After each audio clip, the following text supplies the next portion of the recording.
You've noticed how time-consuming and tedious it is to graph linear equations by hand, and we have to graph two of them to solve a system of equations. We've got to get them perfectly right, and then even then we've got to estimate solutions sometimes if they don't cross at a nice convenient point and things like that. So you're going to be happy to know that this next section we're going to start using a tool. We're going to be using your graphing calculator. It does have the capability to graph more than one line at a time. It graphs, very powerful graphing tool, does a whole bunch of stuff. We're going to start getting used to those graphing capabilities today. But I want to kind of orient you to this and make sure that you remember how to use a tool like this properly. So the I can statement here is I can solve a system of equations using a graphing calculator. So go ahead and put the word graphing here. Now you may have heard me talk about calculators before, and you may remember these very phrases. So in our warm-up, I just want you to be reminded of these things. So let's go ahead and fill in these blanks. A calculator is a tool. It is only a tool. It is not a crutch, and it does not have a brain. You'll often hear me say that the calculator is going to do the heavy lifting. You're going to provide the brain power. You're going to tell it what to do. It doesn't have a brain, you do. You're the one that provides the brain power. So if you put the wrong thing in, you will also get the wrong thing out. So please don't come up to me and say, well, I got this and the calculator said that this is right. If you put the wrong thing in, you're going to get the wrong answer. So don't come up with that argument and say, well, my calculator told me this was the answer. It was only doing what you told it to do. So if you put the wrong thing in, you're going to get the wrong thing in. And like any tool, it's important to know how to use it correctly. We've got to make sure we're using it appropriately at appropriate times in appropriate ways. And you've also got to know its limits, okay? Now, I'm going to zoom out here in just a second, but we're going to be talking about a whole bunch of these buttons here. We have talked before about these guys down here, some of these other ones, the second key, the quit button, the mode button, and all that sort of stuff. We're going to be using this top row of buttons, these function buttons right here. So this is called the Y equal, the window, the zoom, the trace, and the graph button. We're not going to worry about the numbers or the commands up above, except for this one right here, except for above trace. That's the calculate. We are going to be using that. So if I say hit the Y equals menu, it's the first one right here. If I say hit the window button, it's the second one right here. If I say hit zoom, it's the third one. Trace or second trace, or if I say calc, it's the fourth one. If you want calc, you have to hit the second key for that one. And then the last one is graph. That will actually tell it to go ahead and graph whatever we put in there. Okay, so I've got some extra information right here which we're going to go over. You'll catch on to that. I'm going to shrink this down and make it big enough that we can kind of see what's going on. So we've got those 5 buttons right here at the top, and again, just as a reminder that some of these others here, we've got the second button right there, we've got the mode and the quit button. So second quit is right here above the mode button. We've got a button that we haven't talked about before. This is called the variable button.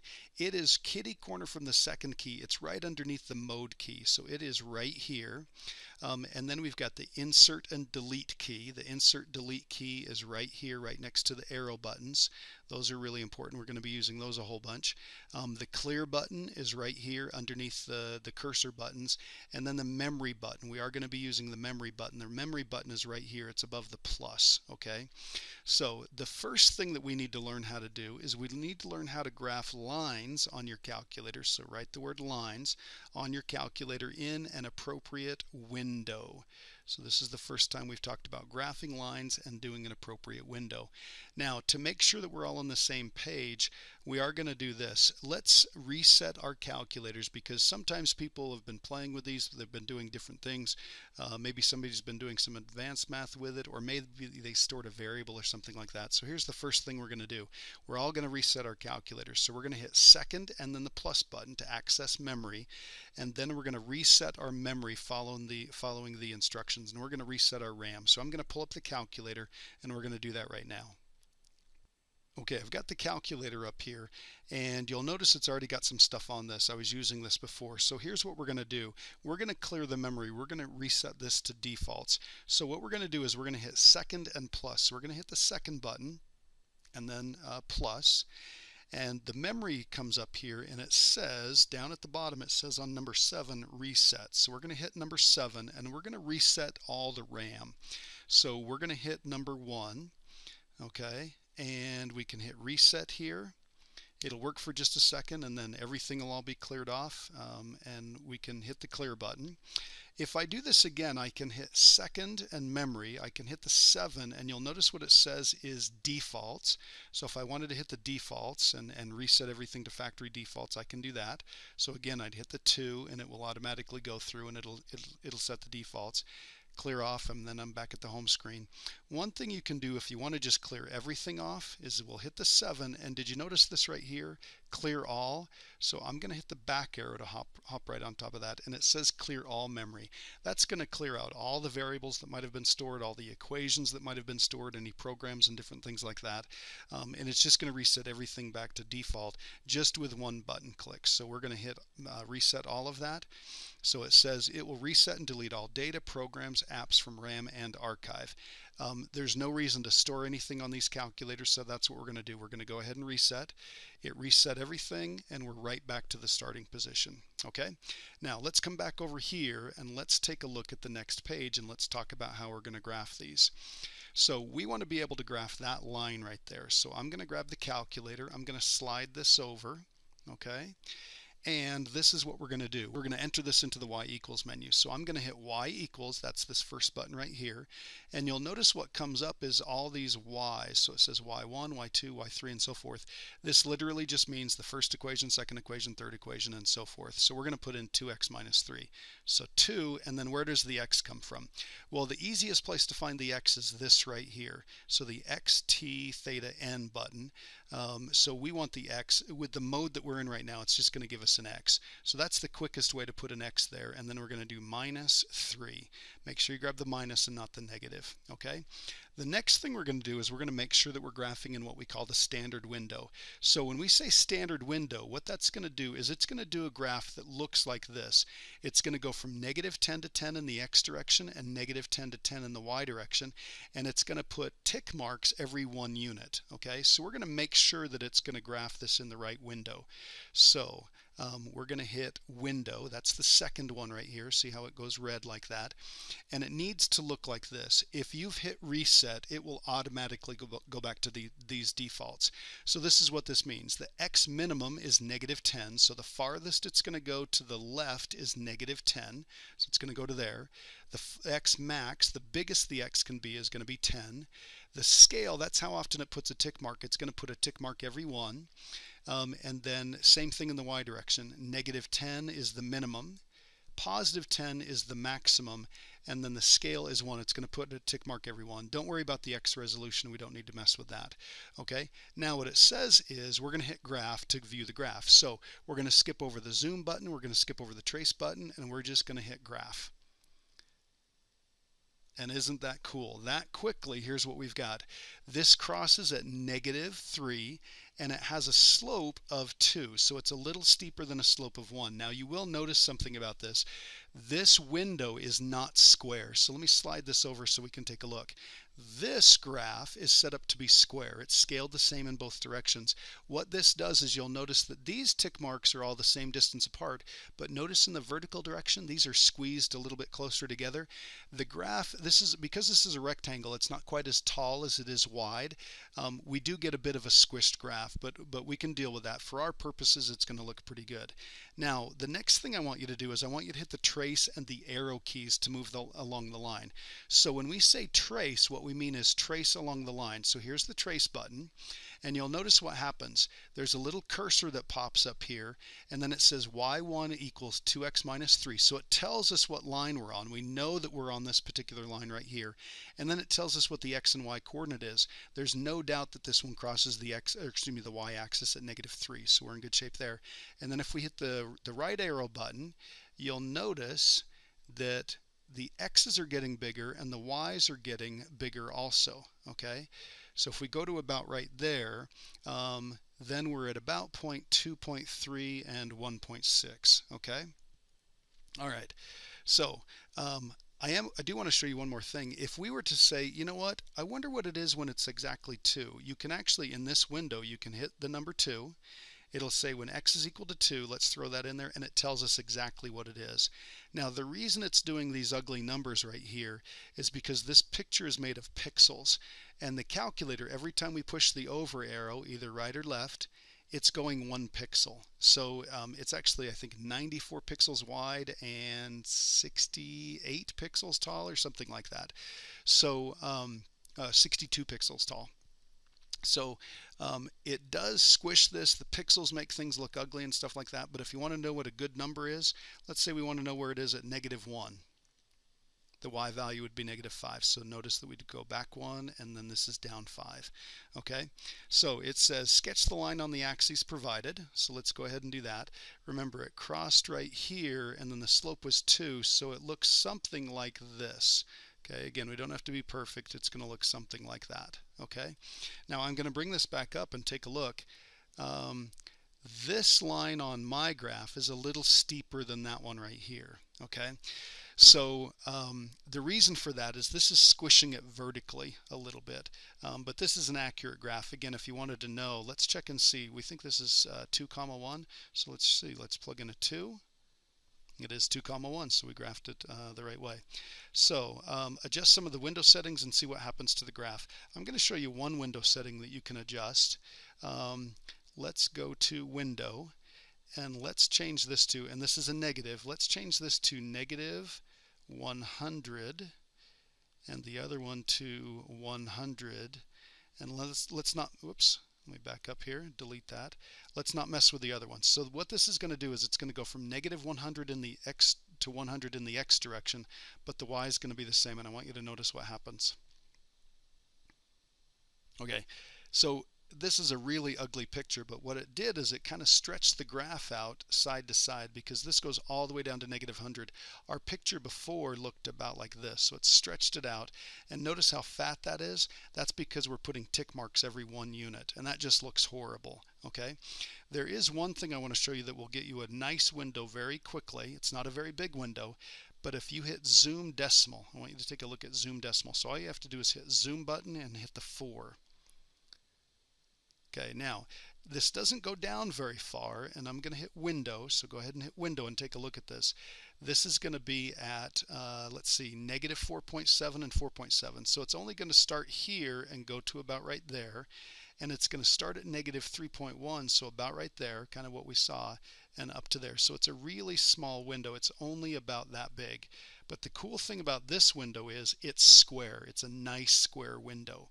Okay, so if I hit Graph again, watch what happens when I hit Trace, and look how nice these numbers are.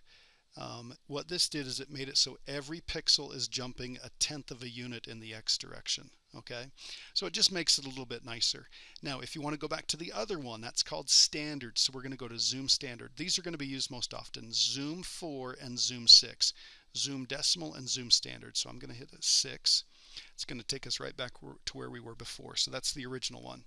Okay, now we just want to do a little bit of practice right here. It says graph each of the following, adjust the window to show the features of the graph if necessary. So let me pull that up, and we're going to go to y equals, and I'm going to clear this off, and we're going to put in a fraction. Now let me show you 2 ways to put in a fraction. We can hit the alpha F1, and we're going to do 1. We're going to put in that improper fraction. -3 on the top, a 2 on the bottom, the x, remember the variable key is right here, okay, and then -5. All right, now we've got that in there, so we're going to go ahead and hit Graph. Now, is this what we were expecting? Were we expecting a line that goes down from left to right and it's pretty steep? We were, because it's negative. And that looks like it crosses, if this is 0 and this is -10, gosh, that looks like -5, and it does. So that's pretty good. So I'm going to go back here, and I'm going to show you something that you can do. You can actually turn this graph off. So if you hop on top of the equal sign and hit Enter, notice how it unhighlights the equal sign. So it's not going to graph that. Let's graph y equals 4. Before we graph this, I want you to think about what it would look like. Y equals 4. Think about what a graph like that would look like.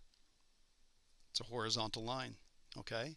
Now if I wanted to come back here and I wanted to turn the other one back on, let's hop back up here, hop on the equals sign for y1 and hit Enter, And if this is highlighted, it's going to graph both of these now. So we're going to hit enter, and there are the two lines.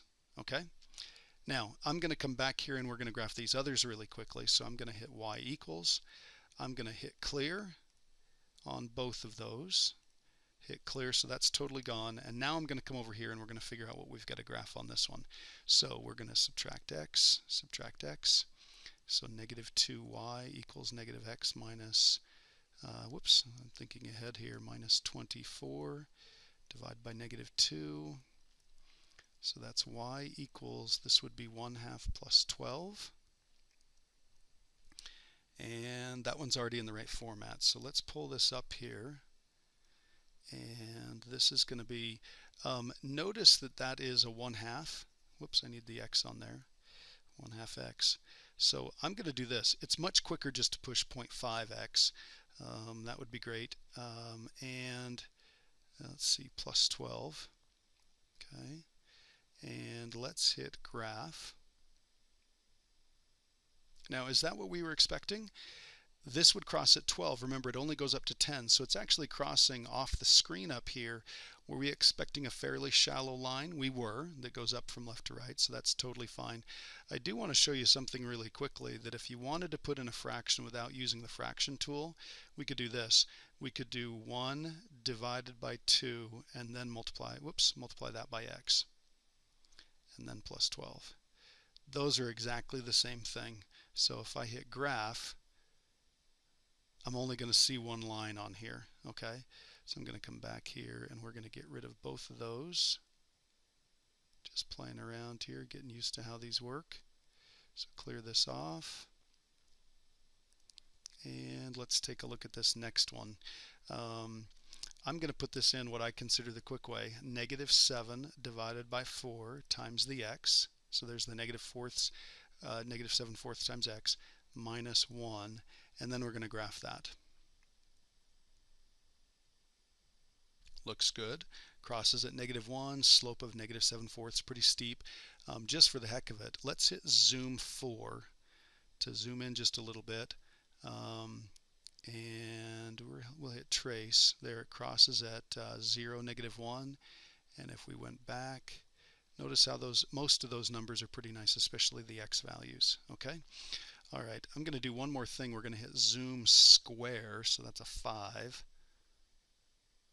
And you'll notice what that did. Gosh, looks exactly the same. Let's hit window. In that particular case, it leaves it the same. All right, so we're going to go back to the y equals menu, and we're going to clear that off, and then we're going to come back here and we're going to see what's next. So here's what we're going to do to solve each equation using our calculator. So here are the steps. We're going to graph each one of the equations, so we're going to put them in the y equals menu. We're going to hit second trace to access calc, and then we're going to follow the commands there, and it says exactly what we're going to do here. So I'm going to slide this down here. It looks like a whole bunch of steps, but it's actually pretty easy. So let me pull this up and show you what we're going to do. This is already in slope-intercept form, so I'm going to put in negative 3, negative, there's the negative 3x plus 5. We're going to come down here, 2x minus 2, and we want to graph those. I'm going to graph this in the standard window, so I'm going to hit zoom and 6. Just a good window to graph in. We usually get a pretty good picture. So there we are right there, crosses right there. Now, if you wanted to zoom in and get a better look at this, we could hit zoom 4, and it's going to give us a nice tight look at that. Okay, so we've got this point right here. So you'll notice if this is 1 and this is 2, it crosses in between there, and maybe not up as high as 1 in the y direction. So here's what we do. Again, this looks like a lot, but this is going to go pretty quickly, and you'll get used to what happens here. So once we've got those in there, what we want to do is we want to hit second and trace, okay, to get to the calc menu. So second is right here, and the trace button is right here. Notice up above it, it says calc. Okay, and what comes up is value, 0, minimum, maximum, intersect, and then some calculus ideas. What we want is we want to find where the lines intersect. So we're going to hit 5. and it asks us some questions. So it just kind of prompts us through. Is this the first curve or the first function that we want to use? Is that it? So take a look at our line. Yes, that's it. That's y1. So to say yes, we just hit enter. Okay, is the second one, this one right here, is it y2? So we look at it. Yes, it is. Okay, so we've hit enter twice now. And then it says take a guess. If you want to take a guess, you can. So just like when we're in trace, we can hit the right or left arrow. So if you want to get kind of close to where you think the answer is, let's go ahead and see if we can, well, 1.4 and 0.8. Let's say we think that's the answer. Let's see how close we are. If you hit enter one more time after guess, it's going to work on it, and that in fact is it. On this particular one, it works out perfectly. Let me show you what happens if we weren't there. So if I'm going to hit window, or sorry, zoom, and we're going to hit standard. So we're going to be in this window right here. Not quite as nice. Okay, now let me run through these again. We're going to hit second. So I've got a list of what happens most of the time. We're going to hit second and trace. That'll bring up the calculate menu. We're going to hit the number 5 because we want to intersect. Yes, that's the first curve, so we hit enter. So there's our first enter. Yes, that's the second curve, so we hit enter. If you want to guess, you're welcome to guess. Get kind of close. And on this one, you'll notice that we cannot get right on top of where it is. So we hit enter, and it says 1.4 comma 8. So we're going to do 1.4 comma, 0.8. And we don't have to put approximation symbols there. That is exactly what it is. So I'm going to come over here, and we're going to do the same thing again. So I'm going to clear this off, hit clear, clear that one off, and we're going to do 3 divided by 2 times x. Okay, notice it's all multiplication and division here, so I don't need to worry about parentheses, plus 1. And then the other one is negative 1 divided by 2 times x minus 3. Now, those of you that are pretty quick, you might notice that I could just slide that x on the top and I could do negative x divided by 2. That would work just fine too. So I'm going to hit graph. There's that standard window. Okay, it's done graphing. That little worm figure got done on this corner there. So here's what we're going to do. We end up doing these 6 button presses every single time. So we're going to do second, calculate, number 5, first curve, yes, second curve, yes. If you want to take a guess, you're welcome to. If you don't want to, that's totally fine. The intersection on this one happens to be negative 2 comma negative 2. So negative 2 comma negative 2. So you'll notice how easy that is. You just have to make sure you're using the calculator correctly, typing things in the right way. So if you feel like you've got it, great. I'm going to go ahead and do a couple more. I'm going to do 3 and 5 from your assignment, but I'm going to do these really quickly. It does say sketch the lines on the provided graph and state the solutions. If it's not a nice number, you can always just approximate it to the nearest tenth. So here we go. Watch how quick this is. So we're going to clear these off. We're going to do negative 3x plus 5. And we're going to do 2x minus 2. We're going to graph that.